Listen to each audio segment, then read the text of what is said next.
중앙선거관리위원회는 지난 12일 17개 시도선관위 사무처장이 참석한 가운데 올해 실시하는 제20대 대통령 선거와 제8회 전국 동시지방선거를 빈틈없이 관리하기 위한 종합관리 대책을 논의하고 그 결과를 발표했습니다.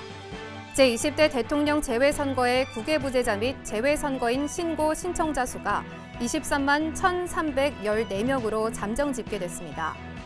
재외선거인 명부는 1월 19일부터 28일까지 10일간 작성한 후 열람 및 이의 신청 기간을 거쳐 2월 7일 확정됩니다. 중앙선거관리위원회가 제20대 대통령 선거 무소속 출마 예정자를 대상으로 추천장을 교부합니다. 선거권자의 추천을 받으려는 사람은 1월 14일부터 2월 14일까지 매일 오전 9시부터 오후 6시까지 중앙선거관리위원회에서 추천장을 교부받을 수 있습니다. 중앙선거방송토론위원회가 제20대 대통령 선거 후보자 토론회를 초청 대상 후보자 토론회 3회, 그 외 후보자 대상 토론회 1회 등 모두 4회 개최합니다. 세 차례 초청 대상 후보자 토론회는 시간 총량제 토론과 주도권 토론 방식으로 진행됩니다.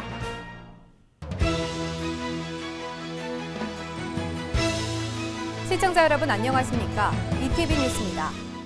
지난 12일 중앙선거관리위원회는 전국 17개 시도선관위 사무처장 등이 참석한 2022년도 주요 업무 계획 회의를 개최했습니다. 회의에서는 제20대 대통령 선거와 제8회 전국 동시지방선거를 빈틈없이 관리하기 위한 종합관리 대책을 논의하고 그 결과를 발표했는데요. 관련 소식 자세히 전해드립니다. 지난 12일 전국 17개 시도선거관리위원회 사무처장 등이 참석한 가운데 중앙선거관리위원회의 2022년도 주요 업무계획회의가 열렸습니다. 이 회의에서 3월에 실시하는 제20대 대통령 선거와 6월 실시하는 제8회 전국 동시지방선거를 빈틈없이 관리하기 위한 종합관리대책을 논의했습니다. 먼저 중앙선거관리위원회는 국민의 눈높이와 시대 변화에 맞게 법규를 운용할 계획입니다. 현수막 게시 등은 국민의 눈높이에 맞게 법에서 명백하게 제한 금지되는 경우에 한하여 최소한으로 제한하고 그 외의 경우에는 정치적 표현의 자유를 최대한 보장할 방침입니다. 또 딥페이크 영상 등 과학기술 발달에 따른 새로운 선거 운동 방법에 대한 운용 기준을 마련해 시대 변화에 맞게 법규를 운용하기로 했습니다. 중앙선거관리위원회는 허위사실 공표 비방 등 중대 선거범죄를 엄정 대응하겠다고 밝혔습니다. 지능형 사이버 선거범죄 대응 시스템 등 과학적 분석 조사 기법을 적극 활용해 온라인상 위법 행위에 대해 엄정 대응하는 한편 전국 총 18개 팀, 570여 명으로 구성된 허위사실 비방 특별대응팀을 운영해 허위 정보와 위법 게시물 확산 차단에 주력할 예정입니다. 선거의 공정성을 훼손하는 중대 선거범죄는 무관용 원칙으로 총력 대응하고 특히 선거 질서의 근본을 뒤흔드는 공무원의 선거 관여 행위는 중점 단속해 엄중하게 조치합니다. 뿐만 아니라 중앙선거관리위원회는 정확하고 투명한 투개표 관리로 국민 신뢰를 증진시킬 계획입니다. 인력과 시설을 안정적으로 확보해 효율적인 선거 관리 체제를 구축 운영하는 한편 선거관리 인력 교육 강화와 선거 장비 물품 등의 품질 개선으로 정확하게 투개표를 관리할 방침입니다. 또 우편 투표함 보관 장소에 CCTV를 설치하는 등 투개표 과정을 더욱 투명하게 공개하고 장애 유형별 맞춤형 선거 정보 제공, 투표 편의 물품 및 인력 제공 등 사회적 약자의 참정권을 최대한 보장할 예정입니다. 이와 함께 중앙선거관리위원회는 안심하고 투표할 수 있는 특별 방역 대책을 마련할 예정인데요. 지난 제21대 국회의원 선거와 4.7 재보궐선거에서의 철저한 관리 경험을 토대로 이번 양대 선거에서도 철저한 방역 대책을 마련해 안전한 선거 환경을 조성할 계획입니다. 특히 보건당국 등과 협의해 특별 사전투표소 설치, 자가격리자 투표 등 유권자의 참정권 보장 방안을 마련합니다. 선거관리위원회는 헌법이 부여한 공정한 선거관리라는 막중한 책무를 다하기 위해 올해 양대 선거를 법과 원칙에 따라 공정하고 투명하게 관리하겠다고 밝혔습니다. 제20대 대통령 재외선거의 국외부재자 신고와 재외선거인 등록 신청 기간이 지난 1월 8일로 종료되었습니다. 1월 10일 오전 7시 현재 잠정 집계 결과 약 23만여 명의 유권자가 국외부재자 신고와 재외선거인 등록 신청을 했는데요. 관련 내용 자세히 전해드립니다. 제20대 대통령 재외선거의 국외 부재자 및 재외선거인 신고 신청자 수가 23만 1000여 명으로 잠정 집계됐습니다. 제20대 대통령 재외선거를 위한 국외 부재자 신고와 재외선거인 등록 신청을 지난 1월 8일까지 받았는데요. 1월 10일 오전 7시 현재 모두 23만 1314명이 신고 신청한 것으로 잠정 집계되었습니다. 이번 국외 부재자 및 재외선거인 신고 신청자 중에 국내에 주민등록이 있는 국외 부재자는 19만 9,156명이며 영주권자인 재외선거인은 3만 2,158명입니다. 이는 추정 재외선거권자 200만여 명의 11.51% 수준인데요. 제20대 대통령 선거의 신고 신청자 수는 제19대 대통령 선거 신고 신청자 수 30만 197명 대비 22.9% 감소한 수치이며 2020년 실시된 제21대 국회의원 선거보다는 30.6% 증가한 수치입니다. 국가별로는 미국 5만 5,058명, 중국 3만 1명, 일본 2만 9,446명으로 3개국 신청자가 전체의 49.5%를 차지했습니다. 대륙별로는 아시아가 11만 2,626명으로 가장 많고 미주 7만 6,318명, 유럽 3만 2,847명 순입니다. 재외선거인 명부 등은 1월 19일부터 1월 28일까지 10일간 작성한 후 열람 및 이의 신청 기간을 거쳐 2월 7일 확정됩니다. 한편 중앙선거관리위원회는 1월 17일부터 21일까지의 기간 중에 공간 재외선거 담당자를 대상으로 투표관리 교육을 실시합니다. 이번 투표관리 교육은 재외선거관 파견국 공관 주도의 집합교육과 선거연수원 온라인 교육, 공관 자체 교육 등의 방식으로 이루어지는데요. 재외투표소 설치 운영, 투표용지 발급기 운영 방법, 재외투표 회송 요령, 공관 개표 관리 등 국외 선거 환경 변화에 대응하기 위한 실무 교육으로 중점 구성됩니다. 중앙선거관리위원회는 제20대 대통령 재외선거와 관련해 방송, 신문, 온라인 등 다양한 매체를 활용한 투표 참여 홍보 활동을 더욱 강화하는 한편 재외국민의 생명과 안전을 보호하는 가운데 재외 유권자의 소중한 뜻이 정확하게 반영될 수 있도록 안정적인 선거 관리에 최선을 다하겠다고 전했습니다. 정당의 당원이 아닌 사람, 그러니까 무소속인 사람이 제20대 대통령 선거에 출마하기 위해서는 선거권자로부터 추천을 받아야 합니다. 이때 중앙선거관리위원회가 거민에 교부하는 추천장을 사용해야 하는데요. 1월 14일부터 후보자 추천장을 거민에 교부한다는 소식입니다. 중앙선거관리위원회가 1월 14일부터 2월 14일까지 제20대 대통령 선거에 무소속으로 출마하려는 사람을 위한 후보자 추천장을 거민에 교부합니다. 제20대 대통령 선거에 무소속으로 출마하려는 사람은 중앙선거관리위원회가 거민하고 교부하는 추천장을 사용해 5개 이상 시도에 걸쳐 3,500명 이상의 선거권자로부터 추천받아야 합니다. 이때 하나의 시도에서 추천받아야 하는 선거권자의 수는 700명 이상이고 총 추천인 수는 6,000명을 넘을 수 없습니다. 선거권자의 추천을 받으려는 사람은 2월 14일까지 중앙선거관리위원회에서 거민하여 교부하는 추천장을 사용해야 하며 추천장은 공휴일을 포함해 매일 오전 9시부터 오후 6시까지 교부받을 수 있습니다. 추천은 본인이 직접 받지 않아도 되고 추천을 받기 위해서 출마하려는 사람의 경력 등을 구두로 알릴 수 있는데요. 다만 거민되지 않는 추천장을 사용하거나 선거운동을 위하여 추천 상한인 6,000명을 넘어 추천받거나 선거권자의 서명이나 인형을 위변조하는 등 허위의 추천을 받을 경우 1년 이하의 징역 또는 200만 원 이하의 벌금에 처해질 수 있습니다. 제20대 대통령 선거의 후보자 등록 기간은 2월 13일부터 14일까지 2일간이며 공식 선거운동은 2월 15일부터 시작됩니다. 중앙선거방송 토론위원회는 대통령 선거의 선거운동 기간 중에 공직선거법에 따라 대담이나 토론회를 개최해야 합니다. 중앙선거방송 토론위원회는 3월 9일 실시하는 제20대 대통령 선거 후보자 토론회를 초청 대상 후보자 3회, 그 외 후보자 대상 1회 등 모두 4회를 개최하기로 결정했습니다. 관련 내용 전해드립니다. 중앙선거방송 토론위원회는 제20대 대통령 선거의 선거운동 기간인 2월 15일부터 3월 8일까지의 기간 중에 초청 대상 후보자 토론회 3회, 그 외 후보자 대상으로 토론회 1회 등 모두 4회의 후보자 토론회를 개최합니다.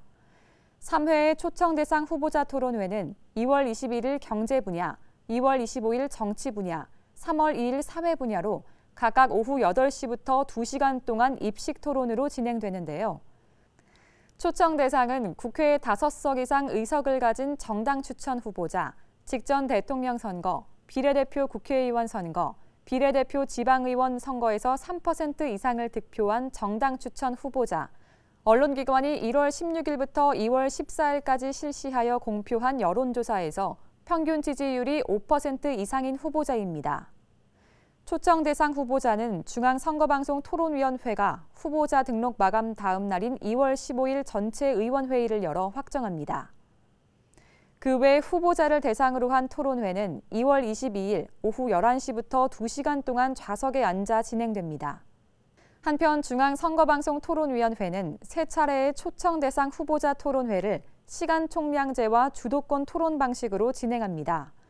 주도권 토론은 중앙선거방송 토론위원회가 주관하는 대통령 선거 후보자 토론회에서 후보자 검증을 강화하기 위해 처음 도입하는 건데요. 주도권을 가진 후보자가 주어진 시간 동안 다른 후보자를 지목해 질문과 답을 주고받는 방식입니다.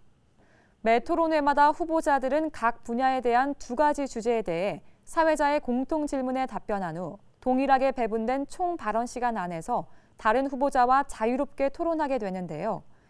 이후 해당 토론 분야 전반에 대해 주도권을 갖고 상대 후보자를 지목해 토론함으로써 토론의 역동성을 높이고 후보자의 다양한 역량을 검증할 수 있도록 했습니다.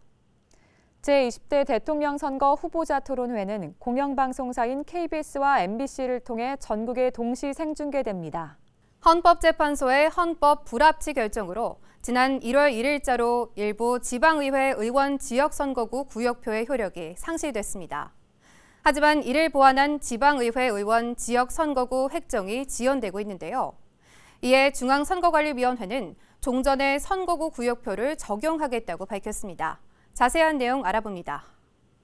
헌법재판소의 헌법 불합치 결정으로 2022년 1월 1일자로 일부 지방의회 의원 지역선거구 구역표와 선거구별 의원 정수의 효력이 상실됨에 따라 중앙선거관리위원회는 제8회 전국 동시지방선거에서 별도의 보완 입법 시행일까지 종전 선거구 구역표 등을 적용하기로 결정했습니다. 이것은 제8회 전국 동시지방선거의 예비후보자 등록, 선거 운동 범위 판단 등의 혼란을 최소화하기 위해서인데요. 헌법 불합치 결정이 내려진 선거구 구역표는 인천광역시 의회의원 지역선거구, 경상북도 의회의원 지역선거구와 서울특별시 자치구 의회의원 선거구와 선거구별 의원 정수 중 마포구, 강서구, 강남구인데요. 중앙선거관리위원회의 이번 결정으로 제8회 전국 동시지방선거의 예비후보자 등 각종 등록 신고, 신청 제출, 선거비용 제한액 산정 등은 종전 선거구를 기준으로 합니다. 선거관리위원회는 선거관리 주무 헌법기관으로서 선거가 공정하게 진행될 수 있도록 해야 할 헌법상의 의무가 있는 만큼 국민주권주의, 대의민주주의 원리에 입각한 선거의 공정한 관리를 위해 입법 공백을 보완하는 결정을 했다면서 조속히 선거구 구역표 등이 획정되길 바란다고 밝혔습니다. 공직선거법을 위반해 법원의 판결을 받았다는 소식을 종종 접할 수 있습니다. 어떤 행위가 법에 위반되는지 궁금해하는 분들 계실 텐데요. 그래서 그들에겐 무슨 일이에서는 다양한 공직선거법 위반 사례를 알아보고 유권자들이 유의해야 할 점을 살펴봅니다. 오늘은 후보자의 학력 기재와 관련된 내용 전해드립니다. 2014년 실시한 지방선거에서 군의원으로 당선된 A씨가 허위사실을 공표한 혐의로 기소됐습니다. A씨는 선거 공보와 선거 벽보를 제출하면서 학력란에 수학기간을 기재하지 않은 채 비고등학교 중퇴라고만 기재했기 때문인데요. 대법원은 학력란에 수학기간을 빼고 고교 중퇴 사실만 기재한 행위는 공직선거법상 허위사실 공표죄에 해당한다고 판단해 A씨에 대해 벌금 200만 원을 선고한 원심을 확정했습니다. 이에 A씨는 당선된 사람이 공직선거법 위반 혐의로 벌금 100만 원 이상이 확정될 경우 당선이 무효가 되는 공직선거법에 따라 군의원 자리에서 물러나게 됐는데요. 후보자의 선거 공보에는 후보자 홍보 등 선거운동을 위하여 필요한 사항을 게재해야 합니다. 특히 책자형 선거 공보의 둘째 면에는 재산 상황, 병역 사항, 최근 5년간 소득세, 재산세, 종합부동산세 납부 및 체납 실적 전과 기록, 직업, 학력, 경력 등 인적 사항이 기재된 후보자 정보 공개 자료와 그 소명 자료만을 게재해야 하는데요. 이 중 학력은 정규 학력과 이에 준하는 외국의 교육 과정을 이수한 학력만을 게재할 수 있습니다. 정규 학력은 졸업 또는 수료 당시의 학교명을 기재하고 만약 중퇴한 경우에는 수학 기간을 함께 기재해야 하는데요. 이렇게 공직선거법이 학력 게재를 엄격하게 규제하는 이유는 학력이 후보자를 선택하는 데 중요한 판단 자료이기 때문입니다. 후보자의 학력 정보가 유권자에게 후보자를 판단할 중요한 자료가 되는 만큼 공정한 선거를 위해 학력 정보는 정확하게 제공되어야 하는데요. 앞선 사례에서처럼 후보자가 고등학교 중퇴임을 밝히더라도 수학 기간을 알리지 않으면 허위사실 공표죄에 해당하여 공직선거법 위반으로 처벌받고 당선된 경우라도 당선이 무효가 될 수 있습니다.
중앙선거관리위원회가 2021년 7월 12일부터 오는 3월 9일 실시하는 제20대 대통령 선거의 예비후보자 등록 신청을 받고 있습니다.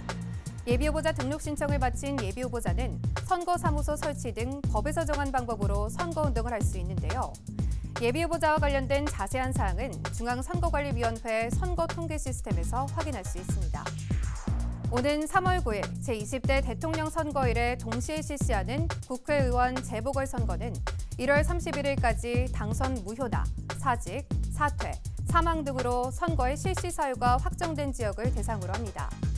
국회의원 재보궐선거는 중앙선거관리위원회 선거통계 시스템에서 재보궐선거 확정 지역과 예비후보자를 확인할 수 있습니다.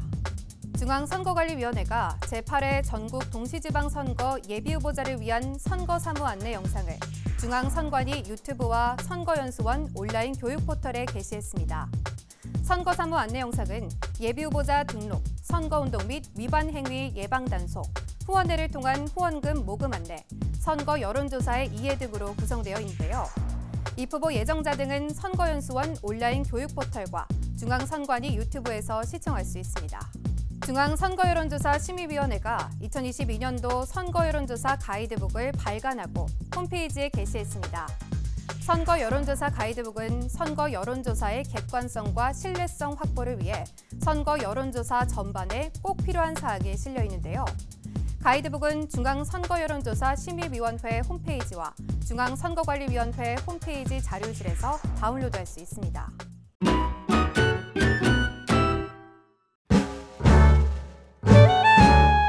네, 안녕하세요. 저는 케이블TV 지역방송에서 일하고 있는 취재기자 손성혜입니다. 기자는 이제 이런 질문들을 많이 받는데요. 저희가 하는 일을 좀 예로 들어서 설명을 드리면 이런 것도 뉴스가 돼? 라는 생각이 들게 하는 그런 소소한 작은 미담에서부터 우리 동네 소식, 그리고 크게는 지역에서 발생한 다양한 사건, 사고, 어떤 개선이 필요하다 이런 부분도 저희가 뉴스를 통해서 보도를 하고 있습니다. 지금 시간이 밤 9시 33분을 지나고 있습니다. 이제 스탠드업, 기자 스탠드업이라고 하는데 방송 뉴스를 보다 보면은 이제 기자가 강조하고 싶은 내용을 현장에서 이제 기자가 자기의 얼굴을 드러내고 자기의 이름을 좀 더 명확하게 하면서 어떤 기사에 대한 신뢰감을 좀 높여주는 그런 효과가 있다라고 볼 수 있습니다.